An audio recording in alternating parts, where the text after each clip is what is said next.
देखिए, किसी शायर ने एक शायरी कही है, नज़र को बदलो तो नज़ारे बदल जाते हैं, सोच को बदलो तो सितारे बदल जाते हैं। कश्तियाँ यानी कि नाव यानी कि बोट, कश्तियाँ बदलने की ज़रूरत नहीं है, दिशाओं को बदलो तो किनारे बदल जाते हैं।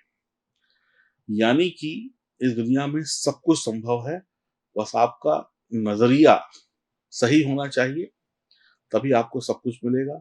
आपकी सोच सही होनी चाहिए, तभी आपको सब कुछ सही मिलेगा।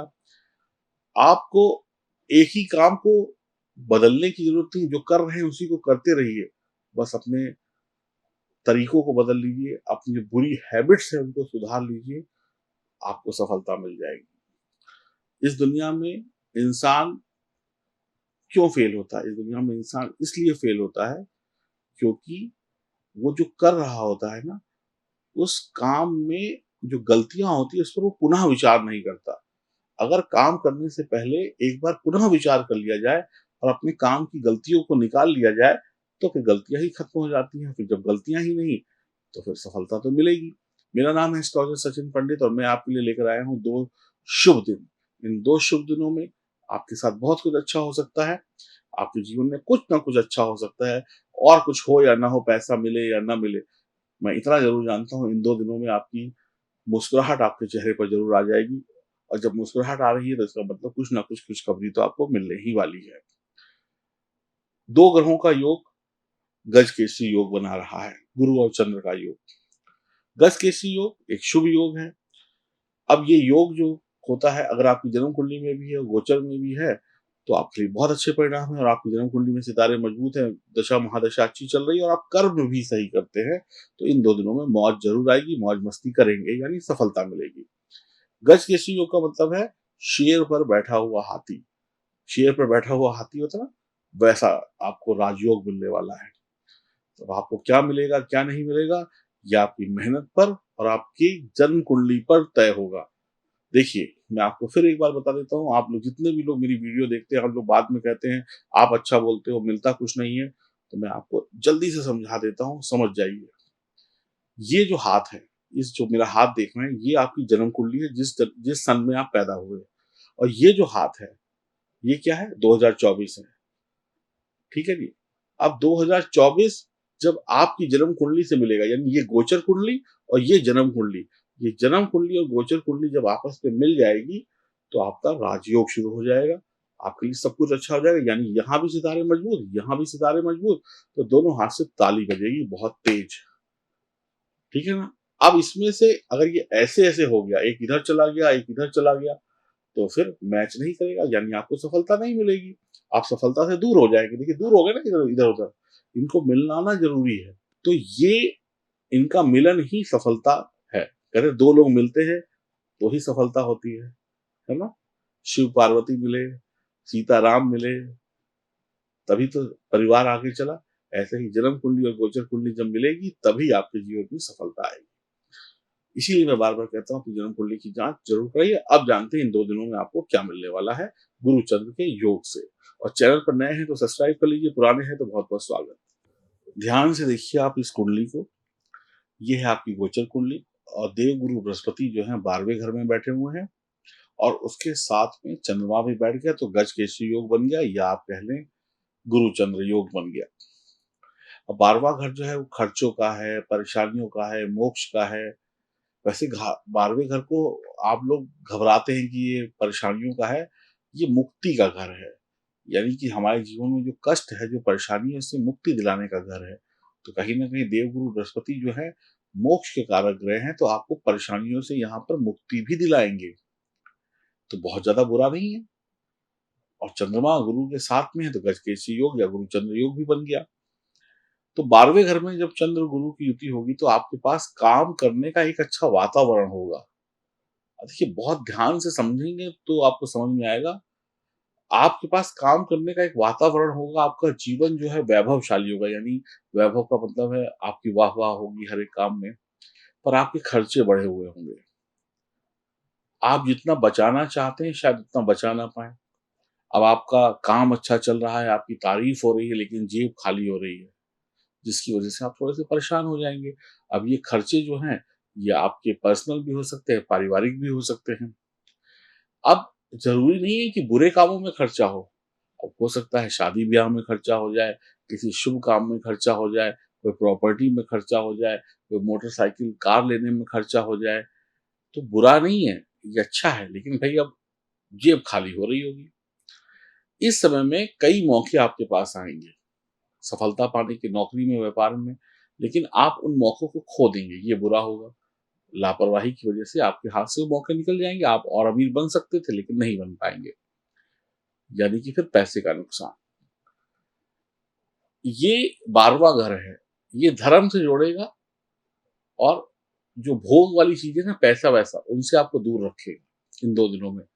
जितना आप धर्म से जुड़ेंगे, जितना आप ईश्वर की भक्ति करेंगे, जितना आप बड़ों की सेवा करेंगे, आपकी कोशिशें उतनी ही सफल होंगी। यहाँ पर आपको बड़ों का, गुरु का आशीर्वाद चाहिए इन 2 दिनों में और अपनी कोशिशों को थोड़ा-सा बढ़ाना भी पड़ेगा। यानी स्पीड काम की बढ़ानी पड़ेगी। भाई-बहन से चल रहे कुछ मामले सामने आ सकते हैं। इन 2 दिनों में ऐसा लगेगा कि आप अ, विदेश जाना की इच्छा आपके अंदर जागृत हो सकती है या एकदम से कि चलो विदेश में जाके नौकरी ढूँढी जाए, विदेश में पढ़ाई की जाए, विदेश इंडिया में कुछ नहीं रखा, विदेश चले जाते हैं या कई लोगों के मन में आएगा गाँव को छोड़ो शहर में चलते हैं, छोटे शहर को छोड़ो बड़े शहर में चलते हैं। आप कई बार ऐसा लगेगा कि आप जो काम कर रहे हैं ना, आप इसको और बेहतर कर सकते हैं। आपको ऐसा खुद महसूस होगा अंदर से कि आप जो कर रहे हैं, आप इसको और बेहतर कर सकते हैं, लेकिन हो नहीं रहा है। बस ये कमी होगी इन 2 दिनों में। तो इसी के लिए कह रहा हूँ कि आपको अपनी कोशिशों को डबल करना पड़ेगा। आपको अपने काम में सुधार की भी ज़रूरत पड़ेगी। आप लाभ तभी उठा पाएँगे इन 2 दिनों का जब आप ईमानदारी से, मेहनत से और अपनी मेहनत को डबल करते हुए आगे बढ़ेंगे और बिना लालच के काम करेंगे। क्योंकि देवगुरु बृहस्पति 12वें घर में मोक्ष का ग्रह है, यहाँ लालच नहीं चलेगा, यहाँ लालच से मुक्ति चलेगी। यानी निस्वार्थ भाव से किए गए काम। जैसे कहते हैं ना कि दान करते करता है आदमी तो इस हाथ से दान करे तो इस हाथ को पता ना चले। ऐसे ही अपने काम में ईमानदारी रखिए। आप कोई ऐसी गलती मत करिए जिससे आपको अपमान का सामना करना पड़ सके। यात्राएँ बढ़ सकती हैं, विदेश से लाभ मिल सकता है, आपका अध्यात्म की तरफ अधिक रुझान हो सकता है, आप कोई धार्मिक किताबें खरीद सकते हैं, मंदिर जा सकते हैं, कोई छोटी-मोटी तीर्थ यात्रा कर सकते हैं। जैसे दिल्ली में बैठा हुआ आदमी वृंदावन चला जाए, 2 घंटे में पहुँच गया। नोएडा में बैठा हुआ आदमी वृंदावन चला गया, आगरा में बैठा हुआ आदमी वृंदावन चला गया। ऐसे ही आपके शहर के आस-पास कोई भी धार्मिक स्थल हो सकता है या कोई बड़ा पूजनीय मंदिर हो सकता है, वहाँ जा सकते हैं।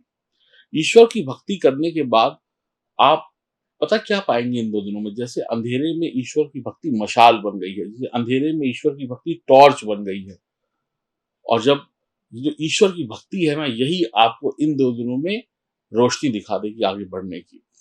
आप ज़रूरतमंद लोगों की सहायता भी करेंगे, आपकी सादगी का यहाँ पर लोग उठाएँगे क्योंकि आप बड़े भोले-भाले सादे जीवन जिएँगे इस समय में।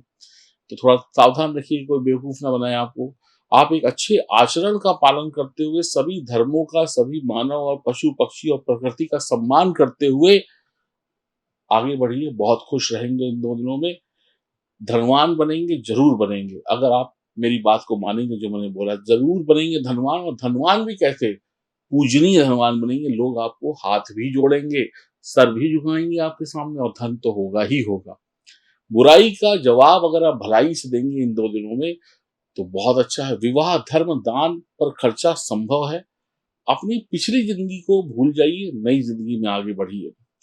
ये 12वां घर मोक्ष का है, देवगुरु बृहस्पति मोक्ष के कारक ग्रह हैं। तो आप इतना याद रख लीजिए, इस समय में ईश्वर के प्रति आपका झुकाव और अपने काम में डबल मेहनत ही आपको सफलता दिलाएगी और मैंने आपको फिर बोला अंत में कि आप धनवान और पूजनीय ज़रूर बनेंगे।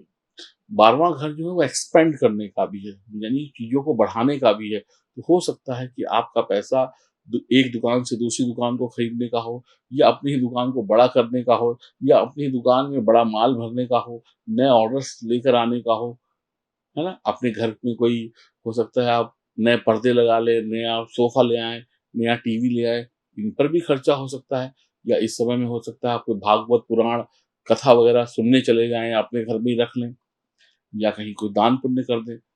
ऐसे खर्चे भी हो सकते हैं, और हो सकता है इन 2 दिनों में कोई रिश्ता तय हो जाए, तो फिर कहते हैं एक बार रिश्ता तय हो गया तो खर्चे की शुरुआत हो जाती है, कोई लेन-देन शुरू हो जाए, ऐसी चीज़ें हो सकती हैं। तो अच्छे समय हैं मेरे हिसाब से, बस जो बोला है उतना कर लीजिएगा और भगवान की भक्ति करिए। जिस भी भगवान को आप मानते हैं उनके मंदिर जाके मत्था टेकिए, बड़े बुजुर्गों का आशीर्वाद लीजिए, कहीं कुछ बिगड़ने वाला नहीं है, ध्यान रखेंगे तो। और अगर आप नास्तिक हो गए, मीट मछली मुर्गा ये वो फला ढिकड़ा ढिंचुम ढिचुम करने लगे और कहते हैं ना अत्याचारी हो गए, तो फिर सर्वनाश भी तय है, क्योंकि भगवान सब देख रहे हैं। अगर आपकी जन्म कुंडली में सितारे मजबूत हैं तो सब कुछ ठीक रहेगा, अगर जन्म कुंडली कमजोर है तो थोड़ी तकलीफें बढ़ सकती है, यानी संघर्ष बढ़ सकता है। आप संघर्ष को तकलीफ कहें या संघर्ष कहें, ये आप सोचिए। आप दिए गए नंबरों पर संपर्क करके अपनी जन्म कुंडली की जांच करा सकते हैं। राधे राधे।